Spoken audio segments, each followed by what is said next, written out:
Mas Setio, ide menulis ini gimana ceritanya? Idenya tentunya saya ingin berbagi pengalaman.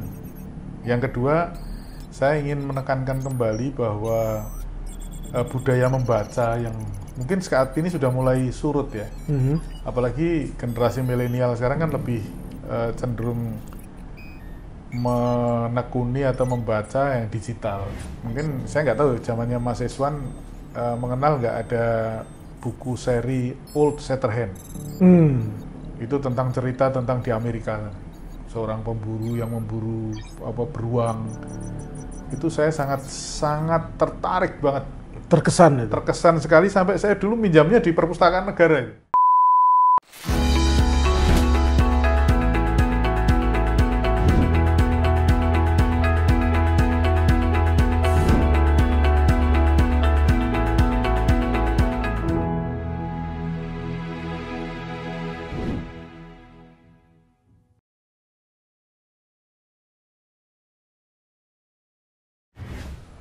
Kawan baik, jumpa kembali di Nur Ihsan Channel. Kali ini kita akan membahas tentang sebuah buku yang ditulis oleh seorang jenderal polisi yang dulu pernah sangat terkenal karena sebagai Kadif Humas. Nah, buku menjadi penting karena jarang sekali kita lihat seorang jenderal yang sibuk itu menyempatkan diri untuk menulis satu buku. Buku juga menjadi penting karena rentang waktu pengabdian yang panjang itu bisa terdokumentasi dengan baik. Untuk itu langsung saja saya bincang santai membedah bukunya. Ini bukunya, ya kan? Nah, ini nanti bagaimana mendapatkan buku ini nanti kita tanya sama yang menulisnya. Apakah sudah tersedia di marketplace atau di toko buku, nanti beliau yang akan menyampaikan. Sejauh pengetahuan saya ini belum di launching secara resmi nih. Jadi di launchingnya khusus di podcast atau YouTube Nur Ihsan Channel. Selamat jumpa kembali, Mas Setio. Assalamualaikum warahmatullahi wabarakatuh. Waalaikumsalam warahmatullahi wabarakatuh. Mas Setio, ide menulis ini gimana ceritanya? Ya, sebetulnya ide awalnya adalah saya ingin menuliskan pengalaman hidup. Nah, tadi disampaikan yang nulis saya dibantu, dibantu teman Mas Faruk. Ya, saya bercerita, beliau yang nulis. Oke. Ya, idenya tentunya saya ingin berbagi pengalaman. Yang kedua, saya ingin menekankan kembali bahwa budaya membaca yang mungkin saat ini sudah mulai surut ya. Apalagi generasi milenial sekarang kan lebih cenderung menekuni atau membaca yang digital. Tetapi sebetulnya bagi saya masih meyakini bahwa membaca itu adalah membuka jendela dunia. Iya. Mungkin saya nggak tahu zamannya Mas Iswan mengenal nggak ada buku seri Old Shatterhand. Itu tentang cerita tentang di Amerika, seorang pemburu yang memburu beruang. Itu saya sangat tertarik banget. Terkesan itu? Terkesan sekali sampai saya dulu minjamnya di perpustakaan negara. Oke. Menjadi anggota, waktu SMA itu menjadi anggota, kemudian minjem, saya baca, senang saya baca itu. Nah, kemudian saya melihat perkembangan terakhir-terakhir ini kan membaca itu menjadi hal yang kurang menyenangkan bagi anak-anak. Gitu. Tapi bagi anak saya, khususnya waktu mereka kecil itu udah saya jejali. Jadi bahwa membaca itu penting. Ya, kalau weekend kami itu datang ke toko buku. Oh, jadi sudah diarahkan, ya, diperkenalkan ke toko buku. Saya bebaskan mereka cari buku apa saja. Pertama mungkin komik ya, komik itu kan menarik bagi anak-anak. kemudian nanti meningkat menjadi buku dan buku-buku yang agak berat lah istilahnya. Iya. Nah, jadi selesai dari toko buku, pulang ke rumah sepi. Karena semuanya semua membaca. penghuni Nah, alhamdulillah sekarang cucu saya yang sekarang naik kelas 3 itu juga mempunyai hobi juga. mencintai buku juga. Mencintai buku. Dia ya pertama kenalkanlah dengan komik. Iya. Komik ya, cerita-cerita tentang apa agama, tentang semua yang bergambar. Jadi buku ini dibuat supaya orang mencintai buku dan mengenal dunia kepolisian lah. Seperti apa? Yang pertama tentu membaca. Yang kedua ya saya ingin berbagi pengalaman. Iya. Pengalaman tugas di kepolisian. Iya. Karena banyak ya, polisi ini kan banyak. Sekarang aja 450-an ribu orang. 450.000. Ya, polisi se-Indonesia. Tetapi kan pengalamannya beda-beda. Ya, betul. Seperti saya, yang kebetulan saya menekuni dan ditugaskan oleh institusi di intelijen, lama di intelijen. Mungkin saya dari 35 tahun penugasan saya di kepolisian, lebih dari 25 tahun saya di intelijen. Ya, kecuali selain di intelijen saya pernah jadi Kapolsek lah, Kapolsek, Kapolres, kemudian yang lain-lain saya kira itu tugas yang menyangkut dengan intelijen, seperti Atase itu kan juga ada kaitannya, ada irisannya dengan intelijen. Atase di Malaysia. Di Malaysia, 2005 sampai 2008. Nah, yang lari dan keluar dari intelijen adalah di Humas. Makanya wajah Mas Setio itu familiar karena pernah jadi Kadif Humas Polri. Iya. Oke. Nah, berapa lama nulisnya tuh? Atau dari pertama kali ketemu untuk ngobrol dengan penulisnya? Relatif singkat ya. Kebetulan saya sebelumnya saya sudah mengumpulkan bahan-bahan, foto-foto, kemudian ada catatan-catatan kecil. Sampai saya mengingat kepala sekolah SD saya siapa, guru kelas 5 saya siapa, guru kelas 6 saya siapa, saya masih ingat. Itu saya tulis. Dalam harapan saya. Cuman nggak ditulis cara membuat petasan. Karena ini ahli petasan nih. Saya petasan itu saya pernah dikomplain juga sih sebetulnya. Oh, dikomplain maksudnya? Karena waktu kecil kan di dalam buku saya ceritakan bahwa saya kecil itu ya jadi makelar lah, dalam tanda petik makelar petasan gitu. Karena kampung saya Peterongan. Ini makanya kenapa ditulis Peterongan. Oh, Peterongan ini ya. Peterongan ini adalah kampung. Kampung di Semarang, Semarang. Ada pasar, di belakangnya ada kampung. Kami tinggal di situ dulu. Di belakang pasar Peterongan. Masa kecil saya jualan mercon. Karena om saya bikin, om saya buat, dan saya yang jualin gitu. Jadi pantesan waktu Pak sudah jadi polisi itu petasan agak menurun drastis karena ahli petasannya jadi polisi. Nah, ini yang ingin saya katakan, saya dikomplain karena teman-teman saya tahu bahwa saya dulu waktu kecil jualan petasan, tapi waktu jadi polisi saya malah ngejar-ngejar. Itu bolak-balik zaman ya. Iya, betul. Ya kan? Tapi yang ingin saya juga tahu dan kawan baik semua pemirsa juga ingin tahu. Buku ini sebenarnya diperuntukkan bagi siapa? Apakah bagi 450.000 polisi yang mudah-mudahan menonton ini, ya kan? Atau untuk memang masyarakat luas? Yang pertama tentunya saya berharap kepada masyarakat luas.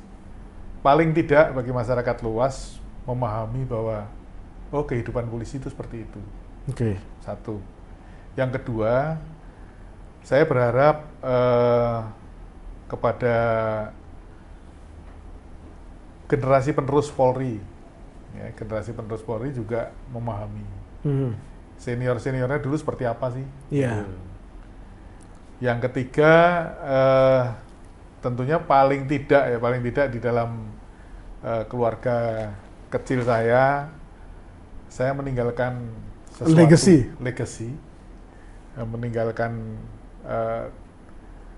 cerita sejarah yang tertulis gitu kan. Dari seorang Setio Wasisto itu seperti apa dulu. Ya, Gitu. betul. Soalnya kalau tidak terdokumentasikan kan, kalau hanya mengandalkan ingatan kan generasi penerus tuh lupa. Betul. Tapi kalau terdokumentasi kan tinggal dicari. Betul. Masuk ke perpustakaan ya kan. Tapi kenapa masih belum diluncurkan, Pak? Kan ini Ya, sebetulnya waktu itu kita tulis dengan Mas Faruk memulai pandemi ya. Pandemi itu mulai bulan apa ya? bulan Maret tahun lalu 2020. Jadi Iya. pandemi saya pikir ya ini bagus untuk kita ada kegiatan sambil merefresh ingatan saya. Oke. Saya ceritakan dengan Mas Faruk tulis, nanti kembali tektokan terus kan dengan Iya. saya. Oh Mas nggak begini, ini harusnya begini, terus begitu. Dengan harapan sebetulnya launching pada saat ulang tahun saya, 19 November 2020. Oke. Tapi rencana itu gagal karena ada sesuatu hal yang tidak bisa saya sebutkan, sehingga saya dengan Mas Faruk ya udahlah Mas, kita tunggu aja nanti momen-momen yang tepat mungkin kita cari. Ternyata momen tepatnya tuh diluncurkan di podcast Nur Iswan Channel. Gitu. Tapi ya kan Pak. Ya, jadi jodohnya itu harus dengan Nur Iswan Channel. Mas Iswan ngundang ya, sekarang saya sampaikan. Tapi mungkin secara ini soft launching dulu. Soft launching. Jadi kita mendapatkan keistimewaan. Mas Uple, Mas Ian, ya kan, teman-teman Nur Iswan Channel, kita dapat kesempatan emas. Nanti kita lanjutkan tentang buku seorang Setio Wasisto.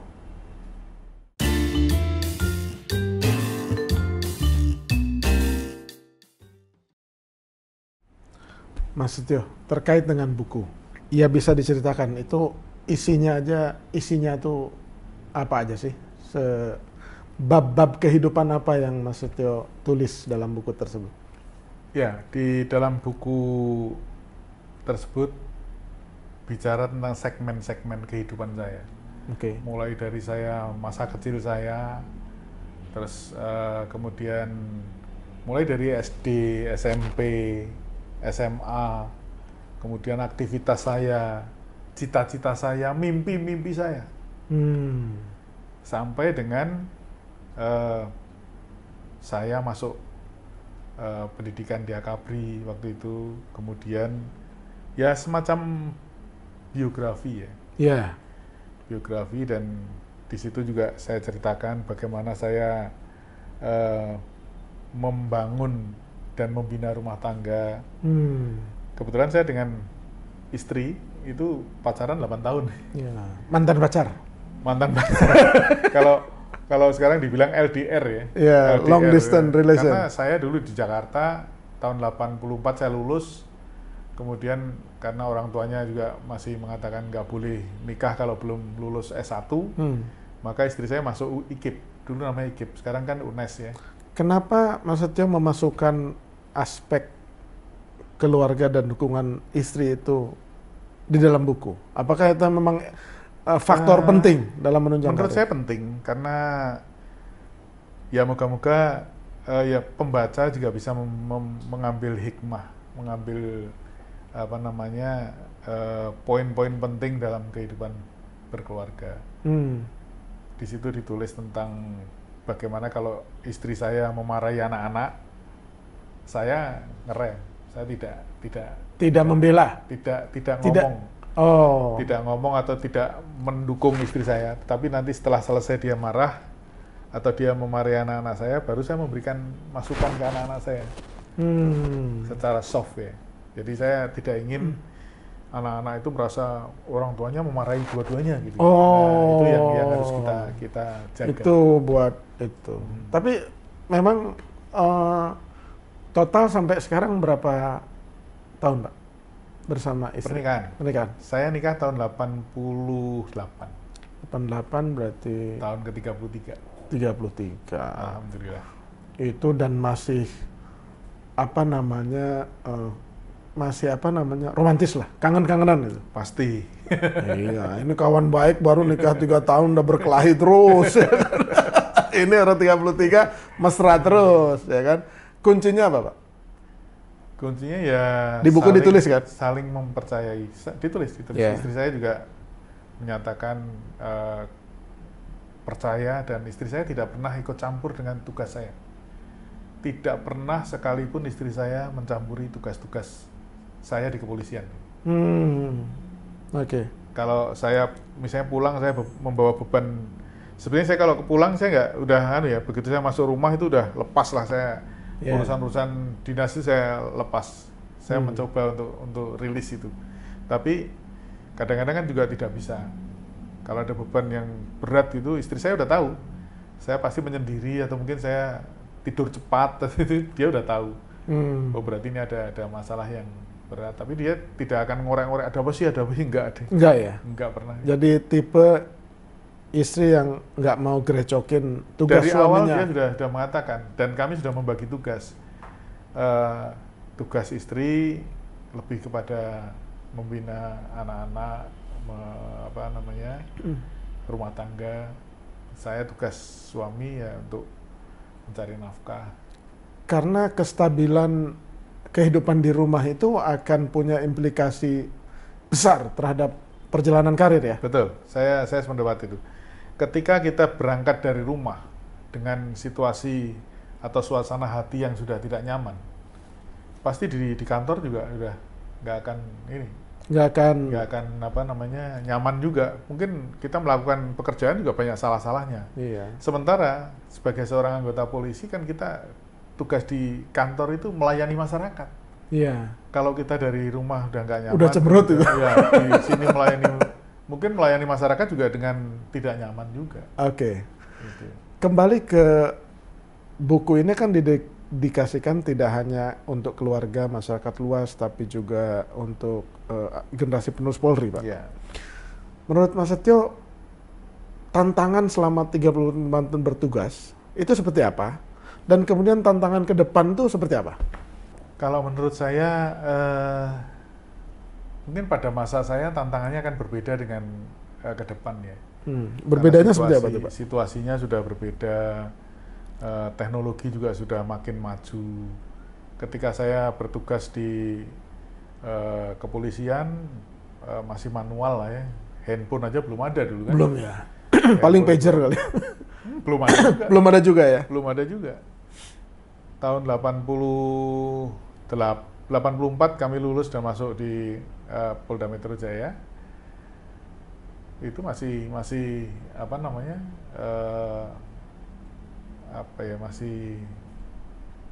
manual lah ini. Iya. Telepon aja masih telepon pakai koin. Telepon pakai kartu. Berarti nyusun BAP laporan selanjutnya masih ngetik ya? Itu kalau sudah ngetik salah itu waduh, satu halaman diganti semua. Iya. Kan repot itu. Iya. Kalau sekarang kan udah pakai mungkin copy paste aja. Berarti dari sisi infrastruktur sudah berbeda. Berbeda. Dan tantangannya berbeda. Maksud saya begini, masyarakat di luar itu juga maju kan? Iya. Dari segi ekonomi maju, kelas menengahnya juga meningkat. Kemudian latar belakang pendidikan sekarang banyak sekali yang gelarnya S1, S2, bahkan S3. Nah, kalau dulu kan masih sedikit. Iya. Nah, masyarakat juga makin pinter, makin memahami hak-hak mereka apa. Nah, polisinya juga harus mengimbangi dengan situasi itu gitu ya. Iya. Seperti penyidik sekarang harus sarjana atau minimal perwira, gitu kan? Iya. Itu sudah diatur seperti itu sehingga kita ketika berhadapan dengan masyarakat bukan kita yang didikte sama masyarakat gitu kan. Iya, betul. Nah, yang harapan saya tentunya ini cerita sejarah ya, cerita sesuatu yang sudah terjadi. Tetapi kadang-kadang di dalam apa yang disampaikan pada waktu itu bisa menjadi pembelajaran. Ada poin-poin penting yang memang katakanlah misalnya tugas saya di intelijen dulu namanya menganalisis fakta-fakta, data-data yang ada. Itu kan secara manual. Iya. Kalau sekarang kita menganalisis dengan komputer mungkin bisa, Iya. tetapi kan komputer tidak apa ya istilahnya, suasana kebatinannya pasti berbeda Iya. dengan kita Iya. menganalisis secara manual. Oke. Dan kalau boleh saya katakan di intelijen itu kan jam terbang. Makin lama bertugas, makin lama menangani, itu makin intuisi yang Bekerja. Karena seperti sering saya katakan bahwa intelijen itu kan mengerti sebelum terjadi. Iya. Kadang-kadang intuisi kita udah mengatakan ini akan terjadi seperti ini. Oh. Sebelum kita analisis pun kita udah tahu, kita tahu fakta-fakta begini, wah ini pasti akan terjadi begini. Dan kadang-kadang itu terjadi betul. Itu yang kadang-kadang saya ngeri sendiri gitu. Punya ilmu. Iya. Kalau di spiritual itu namanya punya ilmu laduni, Pak. Ya, Mengetahui betul. peristiwa sebelum akan terjadi. Contoh ya. Tahun 2013. Iya. Dari hasil Kajian informasi yang fakta. kita dapat bahwa polisi itu mendapat ancaman dari teroris. Iya. Kita tahu bahwa polisi akan diserang. Mhm. Tetapi masalahnya kita tidak tahu kapan Mhm. dan di mana diserang. Iya.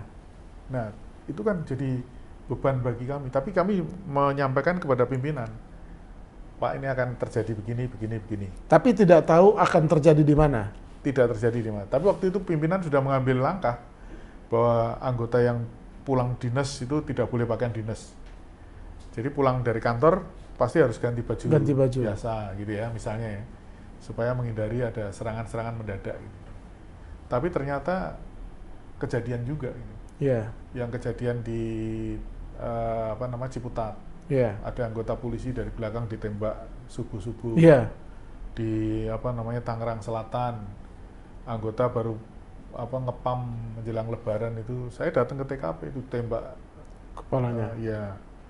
Kemudian di Pondok Aren itu menjelang 17 Agustus, besok 17 Agustus malam-malam anggota diserang teroris. Nah, di depan KPK juga pernah kejadian itu satu rentetan yang sebetulnya kita sudah mau warning. Iya. 2 pertanyaan terakhir, Mas Setio. Di buku itu ada kisah yang membuat Mas Setio terharu bahagia atau sampai meneteskan air mata nggak? Sepanjang kisah, walaupun tidak ditulis, mungkin ada kisah itu nggak? Pernah nggak mengalami ada itu? Ada ditulis di sini. Ada ya. Jadi sebetulnya kan bapak saya nggak setuju saya masuk polisi. Oh. Kepengennya sih ya kuliah di Semarang, tapi kan saya pengen cari yang tidak bayar gitu kan. Tapi saya kekeh, saya ikut Akabri, walaupun bapak saya tidak mengatakan tidak gitu ya. Tapi dari Mas Setio tahu bahwa dari mimik itu nggak setuju. Kemudian pada waktu pelantikan, kebetulan tahun 84 itu kan ada kejadian Tanjung Priok. Tanjung Priok, ya. Sehingga situasi negara juga tidak dalam kondisi yang biasa, maka kita dilantik di istana. Itu baru sekali-sekalinya perwira remaja dilantik di istana oleh Pak Harto waktu itu. Iya. Tapi sedihnya orang tua nggak bisa datang. Kok nggak bisa? Ya kan nggak boleh masuk. Hanya perwira remaja saja yang dilantik oleh presiden. Jadi orang tua itu nonton dari jauh gitu. Oh, tapi datang di situ. Datang di Jakarta tapi nonton dari jauh. Oh, oke. Sedih Terus banget gitu. sedih. Nah, padahal orang tua bapak itu kan hatinya kurang setuju. Ya, ketika setelah saya jadi taruna kan bapak saya terus bangga. Oh, bangga. Jadi tadinya nggak setuju berubah jadi bangga. Betul. Oh, apalagi kemudian meninggal berapa ya? Tahun berapa? Pada saat pangkat bapak apa itu? Saya udah di Malaysia. Oh, atase? Ya, saya atase di Malaysia 2007 bapak meninggal. Tapi Mas Setio tahu bahwa bapak pada akhirnya bangga terhadap anaknya ini. Bapak saya itu tidak pernah secara vulgar mengatakan itu, tapi dari wajah, bahasa tubuh saya tahu. Oh, jadi senyum. Iya. Senyum itu. Nah, terakhir, pesan Mas Setio terkait dengan buku ini atau terkait dengan penugasan untuk generasi penerus Polri, juga masyarakat luas. Ya. Itu pesannya apa terhadap profesi polisi? Yang pertama tentunya kepada masyarakat luas bahwa polisi itu juga manusia. Oh, oke. Ya, bukan Superman. Ya. Karena kalau Superman kan celana dalamnya di luar. Gitu. Iya. Polisi tetap manusia. Oke. Artinya dari sisi-sisi kemanusiaan juga masih ada kelemahan, pasti itu ada. Iya. Itu masyarakat moga-moga memahami. Yang kedua, cerita tentang Setio Wasisto ini moga-moga juga mengilhami anak-anak muda yang tadinya bukan siapa-siapa. Ya. Kalau sekarang katanya kan from zero to hero. To hero. Gitu. Iya. Jadi jangan takut bermimpi. Iya. Mimpi saya dulu muluk-muluk gitu. Nggak apa-apa, mimpi saja. Mumpung mimpi belum dipajaki. Ya. Iya. Mimpi saja ya, mimpilah seluas-luasnya, sehebat-hebatnya. Jangan takut bermimpi, karena dari mimpi itulah kita akan berpijak dan mempunyai upaya untuk mencapai mimpi itu. Ya. Yang ketiga tentunya juga kepada junior-junior saya di kepolisian, apa yang dilakukan senior-senior itu belum tentu jelek. Ya. Pasti ada sisi-sisi baik. Walaupun ke depan saya katakan tantangannya berbeda. Ya. Tetapi saya katakan tadi ada poin-poin penting yang tidak tergantikan dengan teknologi. Ya. Tidak tergantikan dengan alat. Seperti saya katakan, kalau seorang intelijen itu makin lama dia makin di lapangan, jam terbangnya makin tinggi. Oke. Intuisinya yang main. Nah, yang selanjutnya tentunya ini legasi dari saya pribadi kepada keluarga kecil, kepada anak cucu saya. Nanti kalau mereka lihat, oh ini opanya, udah pernah jadi ini gitu kan. Oke. Lebih tajam lagi adalah apa yang harus dilakukan oleh generasi Polri agar supaya pengabdian mereka tidak hanya sukses tapi selamat. 3 hal apa yang harus dijaga oleh generasi mereka? Yang pertama, berbuatlah yang terbaik. Oke. Terbaik menurut mereka ya. Do the best ya. Kemudian cintailah profesi. Oke. Cintai profesi. Kemudian yang selanjutnya saya ingin mengatakan bahwa seseorang itu harus punya kompetensi. Iya. Kemudian konsisten dan komunikatif. Oke. Kompeten itu adalah kemampuan diri. Konsisten adalah kita konsisten dalam apa yang sudah kita lakukan, apa yang kita mau ya harus kita laksanakan. Tapi itu semua tidak akan dikenal orang tanpa kita bisa mengkomunikasikan. Oke. Nah, itu yang penting menurut saya. Oke. Ya. Terima kasih, Mas Terima Setio. kasih, Mas Iswan. Nanti kita buat acara grand launching buku ini lebih meriah dengan Insya Allah. apa namanya agar supaya masyarakat luas juga bisa menjangkau atau memiliki buku ini. Nanti kita bergabung dengan Urusan Channel dalam tema yang lain. Terima kasih, Terima kasih, Mas Iswan. Kita bersyukur sekali punya kesempatan bisa memetik banyak pelajaran. Jangan lupa subscribe, like, share, dan komen di channel Nur Iswan on YouTube.